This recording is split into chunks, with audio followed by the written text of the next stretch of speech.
ఈ వ్యక్తి పారతో గుంత తవ్వుతూ ఉంటాడు. అంతలోనే ఆ గుంతలో నుంచి ఒక బాక్సు బయటపడుతుంది. ఈ వ్యక్తి ఆ బాక్సును చూడగానే ఆశ్చర్యపోయి ఆ బాక్సు దగ్గరికి వెళ్లి చూస్తాడు.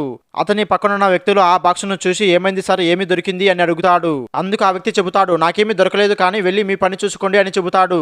వెంటనే ఈ వ్యక్తి ఆ బాక్సుని పక్కకి తీసుకుని వెళ్ళి అనుకుంటాడు, ఈ బాక్సులో చాలా బంగారం ఉన్నట్టుంది, ఎలాగైనా ఈ బంగారం మొత్తం నేను అమ్ముకుంటే కోటీశ్వరుని అయిపోతాను అని అనుకుంటాడు. ఈ వ్యక్తి పక్కనున్న వ్యక్తితో అంటాడు, అతనికి దొరికిన బాక్సులో చాలా బంగారం ఉన్నట్టుంది, అది మనకు చెప్పకుండా అతను ఒక్కడే తీసుకొని వెళ్ళిపోతున్నట్టున్నాడు అని చెబుతాడు. వెంటనే ఈ వ్యక్తి ఇంకొక వ్యక్తిని పిలిచి అతనితో అంటాడు, అతనికి ఒక బాక్స్ దొరికింది, ఆ బాక్స్ లో చాలా బంగారం ఉన్నట్టుంది, అతని దగ్గరికి వెళ్ళి చూద్దాం పదా అని చెబుతాడు.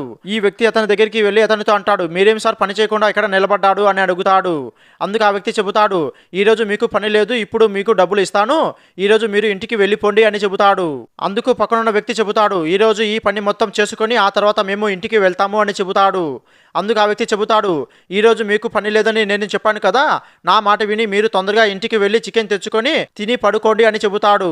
అందుకు పక్కనున్న వ్యక్తి సరే అని చెప్పి, మా కూలీ డబ్బులు మాకు ఇవ్వండి, మేము ఆ డబ్బులు తీసుకొని వెళ్ళిపోతాము అని చెబుతాడు.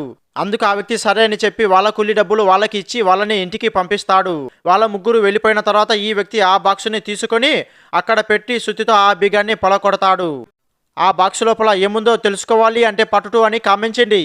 అలాగే మన ఛానల్ని సబ్స్క్రైబ్ చేసుకోండి.